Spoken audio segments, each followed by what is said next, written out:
We want to welcome you to the presentation, Family Roles in Substance Abusing Homes. Before we get started, we want to make sure that you have downloaded the handout Questions for Reflection. We'd like for you to review the questions, complete each, and then follow along with this presentation and maybe make some additional notes as you go along. Our purpose for this presentation is basically to identify the presence of substance use and its impact on the family, to identify and discuss various family roles that arise out of living in a substance abusing home, and to explore how growing up in a substance abusing family affects children. And this moves into their adulthood. So let's proceed with family roles in substance abusing homes. A drug is a drug is a drug. What we often see within these homes is that the family tends to organize around the person who is addicted, that person that is using the substances. Although the family may see the reality of the situation, they also often feel incapable or inept at managing the situation, but at the same time, they have to be able to function in the world. So it sets up this really dysfunctional way of living within the home environment. You're dealing with the chaos of addiction, and when you go out into the real world, you keep that secret and you have to learn to function within the real world. And one of the problems with these families is that the children aren't taught healthy coping mechanisms, and you will see that as we talk more later in the presentation about the family roles. Within the family, there is a sense of balance that is established, and it becomes quite familiar for the family, but really is exceedingly dysfunctional. The unspoken rules that are developed within the household are that you don't talk about what's going on within the household. Addictions are extremely secretive. You learn that you can't trust anyone because they might find out your secret and they will have different views and opinions about what's going on. And so you learn to keep people really well defended and at arm's length, and never do you deal with your emotions. You just don't feel.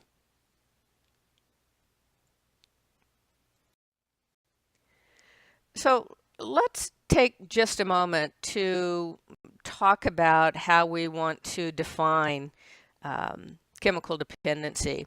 So it basically refers to a primary illness or disease that is characterized by addiction to a mood-altering chemical. We believe that a drug is a drug is a drug. Anything that we put into our system has some impact. There are certain chemicals that will have a bigger impact on parts of the brain that will give an individual an exceedingly euphoric feeling of some sort. And the addict tends to want to replicate that euphoric feeling, that feel-good feeling. So chemical dependency actually includes both drug addiction and alcoholism. A chemically dependent person typically is unable to stop using the mood-altering chemical despite potentially having serious health problems, financial problems, work problems. They may get into legal issues. Spiritually, they feel lost, and social consequences tend to be present as well.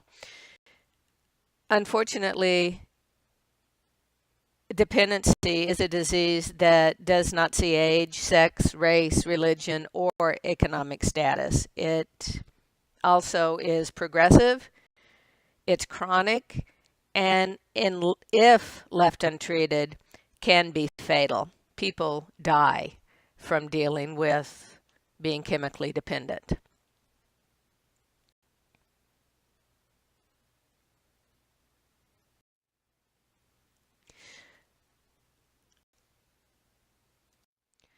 So we're going to spend now a little bit of time just examining the various roles that are within the family system. It is our contention that these roles actually are present in most families. The difference is the level of dysfunction that is present. Typically, we see a much higher level of dysfunction in the substance abusing homes. So the common roles typically will include the enabler, the family hero, the scapegoat, the mascot, and the lost child. Within substance abusing homes, we will also have the addict or the dependent. So in looking at the dependent, this is the person that eventually loses or has lost the power of choice over using the mood-altering chemical. They may be able to stop for a while, but often return to using again and again despite their best efforts. Stopping addiction is not about willpower or good intentions. It has nothing to do with how logical or reasonable a person is. Chemical dependency is said to be cunning, baffling, and powerful. And I think if you talk to any addict or alcoholic who has finally gotten into recovery, they will support that as a truth.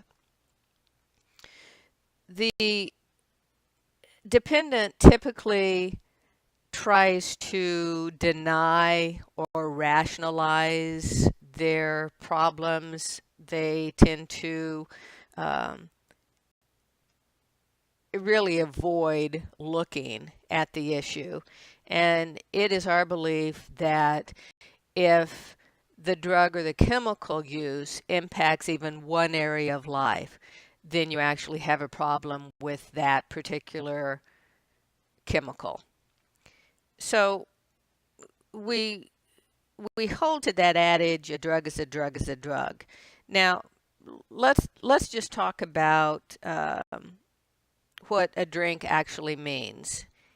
A drink is 8 ounces of beer, 4 ounces of wine, or 1 to 1.5 ounces of hard liquor. The system can only detox about 1 ounce an hour. So if we're looking at alcohol and addiction in that regard, the dependent will tend to say they've had 1 drink, when in reality we can multiply that by 3 or sometimes 4. So they tend to be very untruthful or dishonest in their presentation of their own chemical use.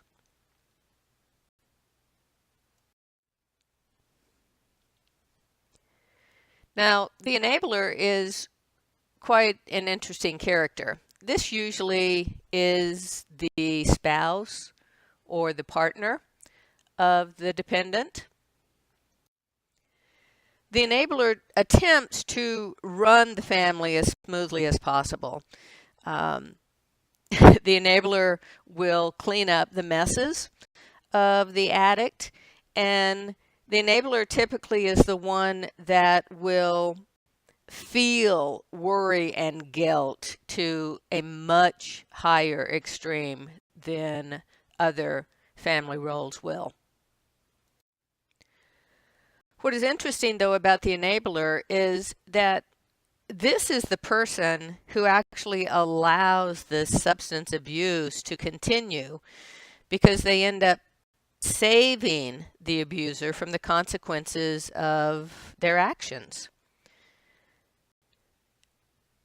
And we see this time and time again. In addition, the enabler, either knowingly, it might be conscious or at a subconscious level, unknowingly, does things that allows the addict to progress in their addiction. So they will hide from consequences of their behavior. The enabler will make excuses, will often deny the problem, and sometimes even defend the addict. Sometimes we will see enablers that will go along to get along so that they actually take on the emotions and actions of the addict. So when this happens, what we see in family situations is that there are no parents available to manage the household or to deal with the children. So you can imagine the dysfunction that is created when this occurs.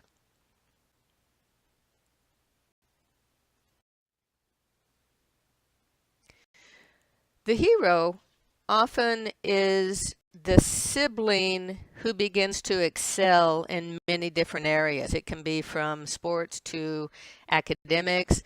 The hero creates the illusion of a successful family. We often will see the oldest child being the hero in the family. They make good grades. They try in many ways to help the family out. Often we will see that they become perfectionistic or they tend to be overachievers. They'll go from one accomplishment to the next, so they never feel like they have reached a level of success within their own right, even though they will appear to be extremely mature.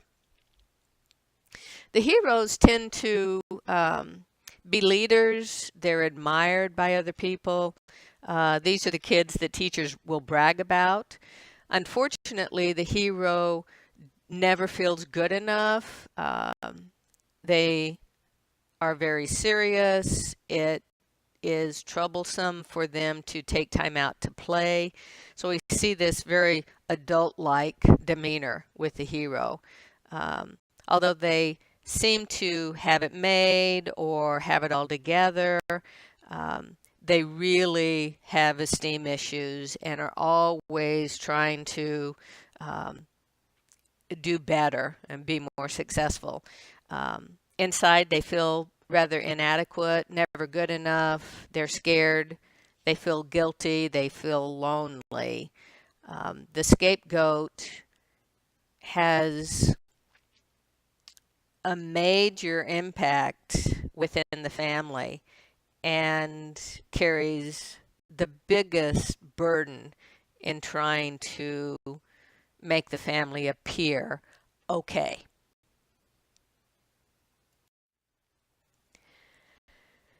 Now, the scapegoat is typically the child in which the family looks at as the problem. And unfortunately, sometimes this is a child that has a lot of difficulties. They may even get into using chemicals. They may have trouble within school, so fails within school. They become quite rebellious within the household. Others will see this child as some kind of a screw up. After a while, the scapegoat tends to stop trying to please the family. They may tend to withdraw. We will see a lot of anger in this child. There may be periodic attempts by the scapegoat to compete with the hero. Unfortunately, the scapegoat always loses out. So the scapegoat will put on this tough act and will often be involved with a social network that are a lot like him or her. The scapegoat feels left out in the family. They feel like a misfit within the family. They really need a lot of attention, but they either won't ask for it or have no knowledge of how to ask for it. So with the scapegoat, we end up seeing a child that is very lonely and exceedingly hurt.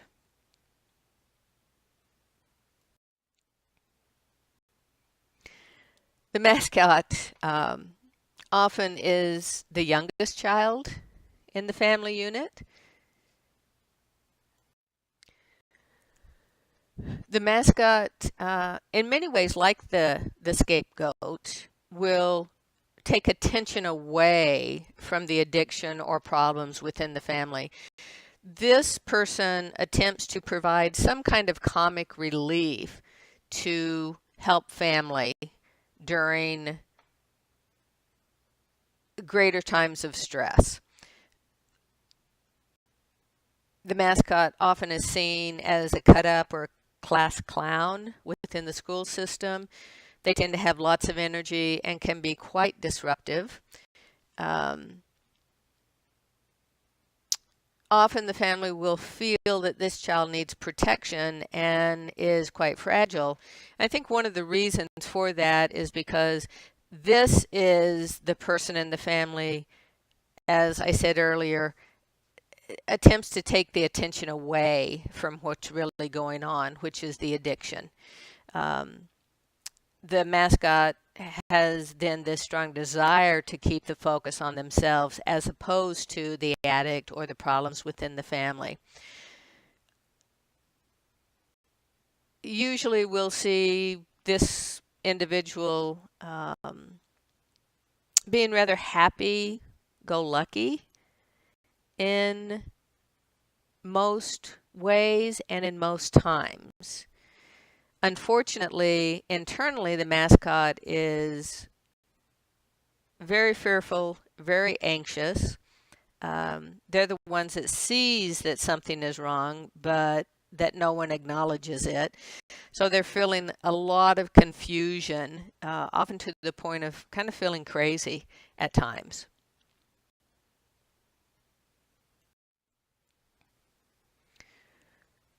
The lost child is that person in the family that really kind of goes unnoticed. They're typically quiet, often will be described as shy, very much a loner and ill at ease with others. And part of that dis-ease is that the family is told, don't talk, don't trust, don't have emotion. So, they withdraw into activities that are more solitary, reading, listening to music, watching television or computer, playing on the computers. Often they'll have a strong attachment to animals, and they will actually have conversations with animals. That's where they'll put loving feelings toward animals and have an extreme bonding with animals that are within their household.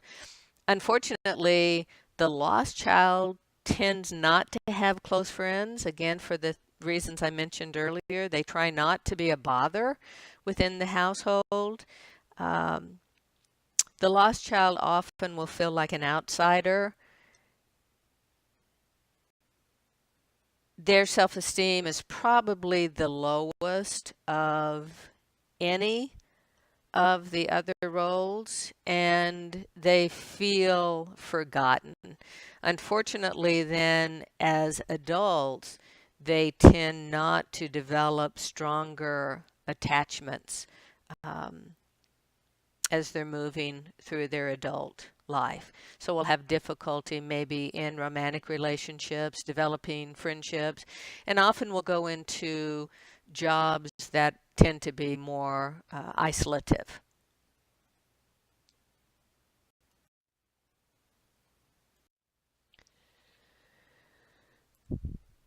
Dysfunctional families that have as part of their component addiction, it is important that you find some ways to get help. Unfortunately, we will see often maladaptive attempts to maintain family balance, and some family members tend to overfunction in order to compensate for the underfunctioning of others. So overfunctioning may mean that different family members wear many hats. Children may become parentified. They have to take care of their siblings because there aren't parents to do that, or parents drop the ball. There is a function by the enabler to try to maintain order and keep the show on the road, so to speak. But family members can become quite emotionally overwhelmed because there are too many intense emotions that they have no way of dealing with. They have no way of staying safe, so that they may shut down or even dissociate in some ways as an attempt to preserve themselves. It really is a black and white pattern that so often is spoken in addiction circles as that Jekyll and Hyde syndrome that characterizes alternating worlds of the addicted family system and the functional outside world. So we will see swings between high intensity and shutting down. So the all or nothing mentality of the dysfunctional addictive family tends to characterize a family that contains a whole lot of trauma.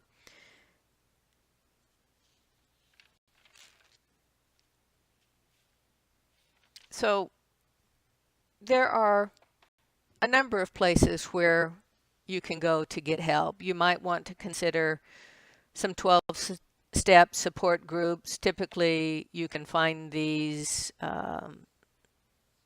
groups online. Just type in Alcoholics Anonymous or Al-Anon, Families Anonymous, Recovery Incorporated, Codependent Anonymous. There are many support groups in every community. You might also want to reach out to local counseling centers in your area, get involved in some kind of treatment, whether it be individual counseling, family counseling, or some group counseling. It's a great way to deal with the trauma within the household and figure out how to manage that dysfunction. You can always talk to your medical doctor, to family, to friends for support. Please utilize any and all support systems within your local network. You also might want to consider checking online for support groups so that you don't even have to leave your home. These are plentiful and merely just a click away. And I want to leave you with the knowledge that addictive families can be helped.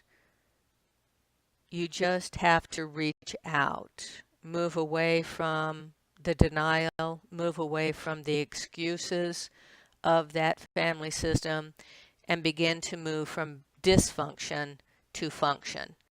We're out here willing to help, and we know how important it is to begin to more effectively manage the addictive household.